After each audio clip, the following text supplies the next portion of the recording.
নমস্কাৰ সকলোলৈ মোৰ বিজয়া ব্লগ চেনেলটিলৈ মই বিজয়াই সকলোকে আন্তৰিকতাৰে স্বাগতম জনাইছো।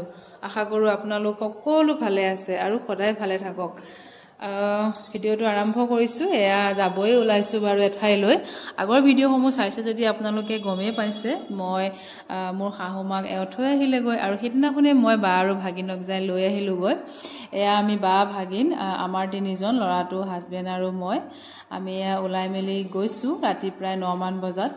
যেহেতু আমাৰ ট্ৰেইন আছে 11:45 আৰু এয়া ষ্টেচন পালু যায় আৰু এয়া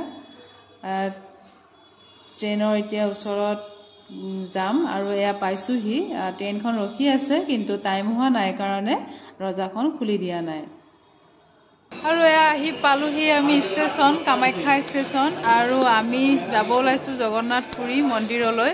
গতিকে আপোনালোকে আশীৰ্বাদ কৰিব যাতে ভালে ভালে পাওঁ আৰু কি দেখো সকলোখিনি আপোনালোকক দেখাম ভিডিঅ' কৰি যিমানখিনি পাৰোঁ চেষ্টা কৰিম আৰু ভিডিঅ'টো শেষলৈকে চাব। এয়া ট্ৰেইনৰ দৰজা খুলিলে আৰু আমি ধুমাধুমকৈ উঠি ললো। উঠাৰ পিছতো 15-20 মিনিট সময় ৰেষ্ট লোৱাৰ পিছতহে হয়তো যাব চাগে। আৰু এবাৰ তোমাৰ প্ৰথম জাৰ্নি ন ট্ৰেইনত পুৰা মস্তি কৰিম হা আমি। এয়া ভাগিনৰ আচলতে এবাৰ প্ৰথম ট্ৰেইন যাত্ৰা আৰু তাই ধুনীয়াকৈ হেপী হৈ গ'লে ভাল লাগিব আৰু লাহে লাহে ট্ৰেইন চলিলে আৰু আমাৰ আজি ৰাতিটো তাৰপিছত কাইলৈ দিন আৰু ৰাতি আৰু পৰহিলৈ আমি প্ৰায় 9 মান বজাত পোৱাৰ এটা আশা আছে। কি হয় নাজানো। গতিকে এতিয়া গৈ থাকো বলকচোন। এয়া ওপৰত ল'ৰা আৰু ভাগিন মাজত হাজবেণ্ড আছে আৰু ইফালে RAC বা আৰু মই এনেকৈ ৰাতিটো পাৰ কৰিলোঁ। এয়া পিছদিনাখন ৰাতিপুৱা এয়া উঠিলোঁ। উঠি মেলিয়া ল'ৰায়ো সাৰ পালে। তাৰপিছত এতিয়া এয়া সেউজীয়া পাহাৰৰ মাজে মাজে আমি গৈ আছোঁ। খুব ভাল লাগিলে ৰাতিপুৱা সময়তে এয়া এনেকৈ দেখা পালোঁ। তাৰপিছতে ঘৰৰ পৰা বিস্কুট চানা এনেকৈ অকণমান লৈ গৈছিলোঁ পিঠা। তাৰপিছতে সেয়া খাই ল'লোঁ মুখ হাত ধুই মেলি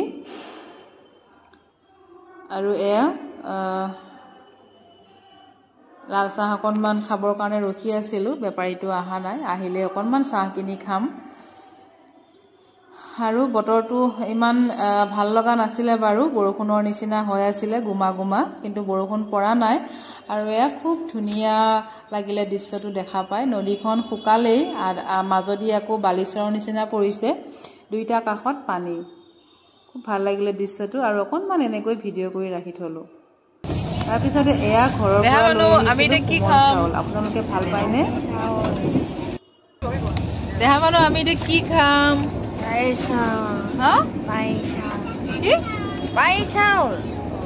দেখিছেনে ল'ৰাটোক মই সুধি আছো এয়া কি কোৱাচোন। সি কৈ আছে পানী চাউল, কিন্তু সি অকণমান বদমাচি কৰিছে, ক'বলৈ তাৰ ইচ্ছা কৰা নাই। খুব ভাল পায় সি খাবলৈ আৰু আমিও চবেই ভাল পাওঁ। কোমল চাউল লৈ আহিছিলোঁ। এয়া বুট আদা পিঁয়াজ জলকীয়া তেনেকৈ এতিয়া খাম 11 মান বজাত। যিহেতু ভাত খাবলৈ মন নাযায় ট্ৰেইনৰ ভাতবোৰ, সেইটো কাৰণে এনেকৈ এতিয়া খাই ল'ম। আৰু এই জলপানকেইটা খালে আৰু ভাত খোৱাৰ ইচ্ছাই মানে একেবাৰে নাযায়, ভাত খাবলৈ মন নাযায়। গাখীৰ বা দৈৰ লগতো খাবলৈ খুব ভাল লাগে আৰু যিহেতু গাখীৰ দৈ নাই সেইকাৰণে আমি এনেকৈ খুব ধুনীয়াকৈ গোটেইকেইটা জলপানকেইটা খাই ল'লোঁ। তাৰপিছতে এয়া প্ৰাকৃতিক সৌন্দৰ্য, কেৱল ডাঙৰ ডাঙৰ পথাৰ, ধাননি আৰু ধাননি, ইমান যে ভাল। আৰু এয়া ট্ৰেইনখন অকণমান ৰাখোঁতে মই ভিডিঅ' কৰি ৰাখিছিলোঁ ভেটফুল। বহুত দূৰলৈকে এনেকৈ বহুত দূৰলৈকে আছে, কিন্তু ট্ৰেইনৰ পৰা অকণমান আঁতৰত, সেইকাৰণে হয়তো ভালকৈ ধৰিব পৰা নাই। খুব ধুনীয়াকৈ ফুলি আছে এয়া, কিন্তু ৰংটো বগা হয়। ভেটফুল আচলতে গোলপীয়া ৰঙৰটো বেছি মৰম লাগে, এইখিনি গোটেইখিনি বগা। তাৰপিছতে এয়া ট্ৰেইনখন আকৌ চলিলে। খুব স্পীডত মাজে মাজে যায় আৰু মাজে মাজে লাহে লাহেও যায়। আবেলি ভাগত আকৌ কেইটামান চানা খাই ল'লোঁ। এয়া চিৰা বাদাম এনেকৈ ভাজি নিছিলোঁ, সেইকেইটা কেইটামান খাই খাই যাই আছোঁ। তাৰপিছতে মধুৰি আনিছিলে, মধুৰি ৰাখি নিমখ অকণমান ক'লা নিমখ সানি পেলাই আমি গোটেইকেইটাই এটুকুৰ দুটুকুৰকৈ খালোঁ।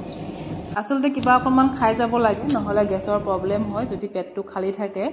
যিহেতু লৰি লৰিয়ে গৈ থাকিব লাগে, সেইকাৰণে কিবা অকণমান হ'লেও খাই যাব লাগে মাজে মাজে 1-2 ঘণ্টাৰ মূৰে মূৰে। আৰু মধুৰিটো খুব সোৱাদ আছিলে, খুব ভাল লাগিল।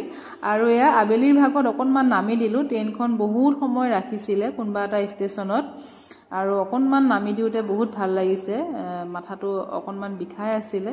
আৰু এয়া ৰাতিটো ভালে ভালে পাৰ হ'ল।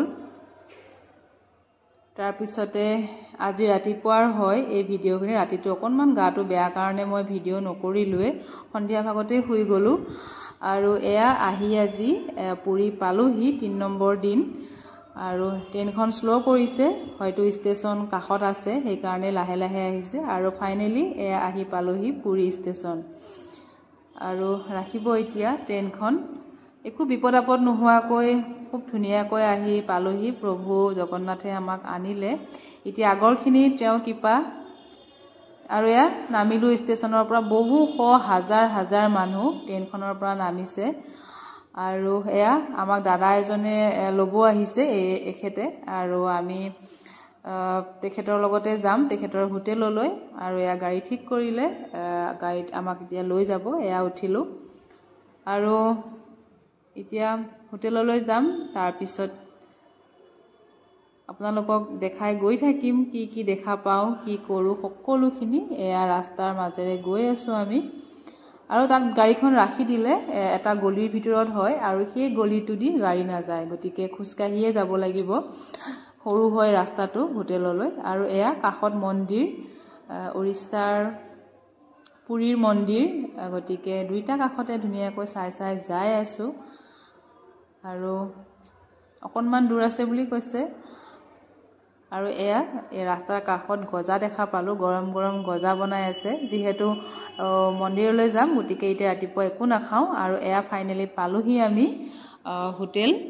আৰু ইয়াতে লিখাই আছে অসম যাত্ৰী নিবাস বুলি। তেখেত অসমৰে হয়, আৰু ইয়াতে তেখেতে নিজৰ এয়া হোটেল সকলোখিনি তেখেতৰে হয়, গতিকে চলাই নি আছে। আৰু আমাৰ কাৰণে খুব সুবিধা। অসমৰ মানুহ আচলতে বিদেশত বা দেখা পালে খুব ভাল লাগে। আৰু তেওঁ এয়া হাজবেণ্ডে এণ্ট্ৰি কৰি ল'লে হোটেলৰ যিখিনি নিয়ম। তাৰপিছতে ফ্ৰেছ হৈ ল'লোঁ, আমি গা চাখিনি ধুই ল'লোঁ। আৰু এয়া আমি ওলাই কৰি ৰেডি হ'লোঁ। আহিয়ে কি ৰখাই নাইকিয়া, পটাপট গা পা ধুই পেলাই যাবৰ কাৰণে। যিহেতু আমাৰ সময় একেবাৰে কম, কাইলৈ আমি আকৌ ৰিটাৰ্ণেই হ'ব লাগিব ভুৱনেশ্বৰলৈ। গতিকে এতিয়াই প্ৰভু দৰ্শনৰ কাৰণে ওলাইছোঁ। নাজানো কিমান সময় কি লাগে, আপোনালোকক দেখাম সকলোখিনি, মন্দিৰৰ পৰা সকলোখিনি দেখাম। ভিডিঅ'টো চাই থাকিব। আজিৰ ভিডিঅ'টো ইমানতে সামৰিছোঁ। বেছি দীঘল হ'লে আপোনালোকে চাবলৈ বৰ পাব। গতিকে নেক্সট ভিডিঅ'টো মই মন্দিৰৰ সকলোখিনি আপোনালোকক দেখাম। নেক্সট ভিডিঅ'ত চাব বুলি আশা ৰাখিছোঁ। আৰু আজিলৈ আহিছোঁ। ধন্যবাদ সকলোকে ভিডিঅ'টো শেষলৈকে চোৱাৰ বাবে। আকৌ লগ পাম নতুন ভিডিঅ' এটাৰ সৈতে। যদি ভাল লাগিলে লাইক কৰিব, কমেণ্ট কৰিও জনাব কেনেকুৱা পালে। আজিলৈ আহিছোঁ। ধন্যবাদ।